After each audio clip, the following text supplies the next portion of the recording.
आपको याद है 2014 और 2019 का लोकसभा चुनाव, इसमें जो पीएम नरेंद्र मोदी थे जिन्होंने वाराणसी से चुनाव लड़ा था, इनके अगेंस्ट में यानी विपक्ष से उम्मीदवार कौन था? अजय राय। जी हाँ, जो वर्तमान में उत्तर प्रदेश के कांग्रेस अध्यक्ष हैं अजय राय, वही थे जिन्होंने 2014 और 2019 के लोकसभा चुनाव में पीएम मोदी के अगेंस्ट में चुनाव लड़ा था और रिजल्ट भी आप सभी के सामने था। जिस तरह से बड़े अंतर के साथ उन्हें हार मिली थी और जो बीजेपी की बम्पर जीत उस वक्त देखने को मिली थी। लेकिन आपको ये जानकर आश्चर्य होगा कि 2014 में हार मिलने के बावजूद, 2019 में हार मिलने के बावजूद अब 2024 के लोकसभा चुनाव में कांग्रेस उम्मीदवार के तौर पर उसी अजय राय को चुनावी मैदान में उतार सकती है पीएम के खिलाफ। जी हाँ, अजय राय और पीएम मोदी दोनों आमने सामने एक बार फिर से वाराणसी में देखने को मिल सकते हैं। लेकिन सवाल यहाँ पर ये कि जो शख्स, जो उम्मीदवार पिछले 2 लोकसभा चुनाव में इतनी ज़्यादा बड़ी मात्रा में जो अंतर के साथ हार चुका है, आखिर उसी पे कांग्रेस इतना भरोसा क्यों जता रही है? 2024 में अगर अजय राय जीत हासिल नहीं किए हैं तो उनकी जगह किसी और उम्मीदवार की बजाय आखिर अजय राय पर इतना भरोसा क्यों? पिछले चुनाव और इस बार के चुनाव में अगर देखा जाए कंपैरिजन, तो इसमें बड़ा अंतर क्या है? तो आपको याद होगा, अंतर तो है, वो है इंडिया गठबंधन। जी हाँ, अब जो कांग्रेस है उन्हें सपा का भी साथ है, विपक्षी जो दल है और भी जो सहयोगी दल है उनका भी साथ है, इसलिए शायद अब वो भरोसा कर रही है। तो चलिए अब आपको बताते हैं कि आखिर कौन है अजय राय। उत्तर प्रदेश कांग्रेस अध्यक्ष अजय राय का वाराणसी से चुनाव लड़ना तय माना जा रहा है। इस बार वह इंडिया गठबंधन के उम्मीदवार हो सकते हैं। अजय राय एक बार फिर प्रधानमंत्री नरेंद्र मोदी के सामने होंगे। हालांकि इस पर अंतिम फैसला तो कांग्रेस संसदीय बोर्ड की बैठक में ही लिया जाएगा। कांग्रेस और समाजवादी पार्टी ने जो सीट बंटवारे समझौते की घोषणा की, उसमें वाराणसी की सीट कांग्रेस को दी गई है। अजय राय 2014 और 2019 के लोकसभा चुनाव में भी मोदी के खिलाफ खड़े हुए थे और दोनों बार एक बड़े अंतर से पराजय का स्वाद चख चुके हैं। पर इस बार स्थिति थोड़ी अलग है। समाजवादी पार्टी के साथ साथ पूरा विपक्षी गठबंधन उनके साथ होगा। तो आइए जानते हैं कि आखिर कौन है अजय राय। अभी कुछ ही महीने पहले अजय राय को कांग्रेस नेतृत्व ने यूपी का जिम्मा दिया है, लेकिन कम समय में ही उन्होंने पार्टी की धाक बनाने में काफी हद तक सफलता प्राप्त कर ली है। खासकर उन्होंने अपने बयानों और कारगुजारियों से कांग्रेस को खबरों में रखने का फॉर्मूला प्राप्त कर लिया है। मध्य प्रदेश विधानसभा चुनाव के दौरान उन्होंने समाजवादी नेता अखिलेश यादव के पिता के बारे में कुछ अपशब्द कह दिए और उसके बाद भी अपने बयान पर कायम रहे। सपा मुखिया ने उनके बयान पर ऐतराज जताया, तब भी अजय राय डटे रहे। वहीं अब अजय राय यूपी में सपा और कांग्रेस के बीच समझौते के प्रमुख किरदार बने हैं। अजय राय को कांग्रेस में प्रियंका गांधी का विश्वास प्राप्त है। अभी हाल ही में अजय राय सपा मुख्यालय पहुंचे और पार्टी अध्यक्ष को राहुल गांधी की न्याय यात्रा में शामिल होने का न्योता दिया था।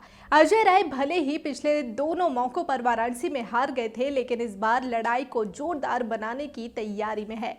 उनके समर्थक यूपी से गुजर रही कांग्रेस की न्याय यात्रा में राहुल गांधी को कृष्ण और अजय राय को अर्जुन के रूप में प्रस्तुत कर रहे हैं। खुद अजय राय ने हुंकार भरते हुए कहा कि इस बार वह मोदी को जमीन दिखा देंगे। यूपी में कांग्रेस अजय राय जैसे व्यक्ति को आगे कर यह संदेश देना चाहती है कि वह बीजेपी के साथ सड़कों पर लड़ने के लिए तैयार है। एक वरिष्ठ कांग्रेस नेता का कहना है कि हमने ऐसे व्यक्ति को चुना है जो सीधे तौर पर मोदी के खिलाफ लड़े, क्योंकि हमारी लड़ाई सीधे तौर पर बीजेपी के खिलाफ है। अजय राय का राष्ट्रवादी संगठन राष्ट्रीय स्वयंसेवक संघ यानी आरएसएस से भी पुराना नाता रहा है। उन्होंने अखिल भारतीय विद्यार्थी परिषद से अपना राजनीतिक कैरियर शुरू किया था। कांग्रेस में शामिल होने से पहले राय का भाजपा के साथ पुराना रिश्ता था। उन्होंने पूर्वी यूपी में बीजेपी की जमीन तैयार करने में भी भूमिका निभाई थी। अजय राय वाराणसी से 5 बार विधायक रह चुके हैं। 54 वर्षीय अजय राय वैसे भूमिहार जाति से आते हैं, लेकिन वह अन्य जातियों और अल्पसंख्यकों में भी अच्छी पैठ रखते हैं। वैसे वाराणसी के आसपास के जिलों में भूमिहारों का ठीक ठाक दबदबा रहा है और अजय राय स्वयं इस दबदबे की राजनीति के खिलाड़ी रहे हैं। मुख्तार अंसारी के परिवार के साथ उनकी दुश्मनी जगजाहिर रही है। लोकसभा चुनाव अब करीब है। वाराणसी से इंडिया गठबंधन के उम्मीदवार के रूप में नामांकन से उनका स्वयं का कद तो ऊंचा हो जाएगा, पर क्या वह कांग्रेस के लिए कोई करामत दिखा पाएंगे? पिछली बार भी वह विपक्षी गठबंधन के संयुक्त उम्मीदवार थे। उनकी स्थानीय लोकप्रियता का टेस्ट हो गया था।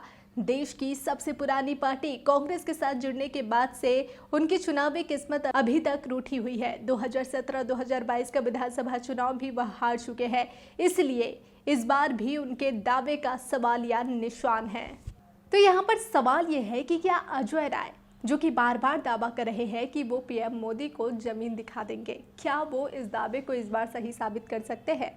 क्या वो इस दावे को सही साबित कर पाएंगे या नहीं, ये तो बात की बात है। लेकिन जो अगर हम पिछला रिकॉर्ड देखें तो पिछला रिकॉर्ड अजय राय का कुछ सही नहीं है। 2014 का अगर हम लोकसभा चुनाव का परिणाम देख ले या फिर 2019 का लोकसभा चुनाव का परिणाम ही क्यों ना देख ले, सिर्फ इतना ही नहीं, अगर पिछले 2 विधानसभा चुनाव पर भी अगर हम नजर डालें तो अजय राय को अच्छी जीत हासिल नहीं हुई, उन्हें हार का सामना करना पड़ा। ऐसे में जो कांग्रेस 2024 के लोकसभा चुनाव में अजय राय पर इतना भरोसा जता रही है, इस भरोसे पर वो कितने खड़े उतरते हैं, उनकी उम्मीदों पर कितने खड़े उतरते हैं, ये तो देखने वाली बात होगी। सबकी नज़र इस पर टिकी हुई है वाराणसी में, क्योंकि कहा ही जाता है कि यूपी में जिसकी जीत होगी वो केंद्र में भी जीत जाएगा। जी हाँ, यूपी में जो सत्ता में आती है वो केंद्र की सत्ता में आती है, ऐसा ही कहा जाता है। और यूपी में ज़बरदस्त मुकाबला यहाँ देखने को मिलेगा। हमने देखा था कि इंडिया गठबंधन में शामिल जो सपा और कांग्रेस दोनों के बीच 36 का आंकड़ा यहाँ पर देखने को मिल रहा था। सीट बंटवारे को लेकर नाराजगी यहाँ पर देखने को मिल रही थी। आखिरकार प्रियंका गांधी के एक फ़ोन कॉल से सपा मान गई है। जी हाँ, सपा अध्यक्ष अखिलेश यादव सीट शेयरिंग को लेकर जो समझौते हो रहे थे उन पर राजी हो गए और अब वो इंडिया गठबंधन के साथ मिलकर चुनाव लड़ने वाले हैं। हालांकि वाराणसी की सीट जो कि कांग्रेस को सपा ने दे दी है, तो फिर वाराणसी से उम्मीदवार के तौर पर अजय राय को उतारे जाने की खबर सामने आ रही है। हालांकि बैठक के बाद जो कांग्रेस है इस बात का ऐलान करेगी।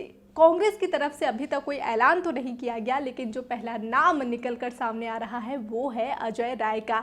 क्या अजय राय जो बार बार करते आ रहे हैं दावा, उसे सच कर पाते हैं या नहीं, देखने वाली बात होगी। इसी तरह की पल पल की अपडेट के लिए बने रहिए डिजिटल खबरीलाल के साथ। खबरें आपकी, नजर हमारी।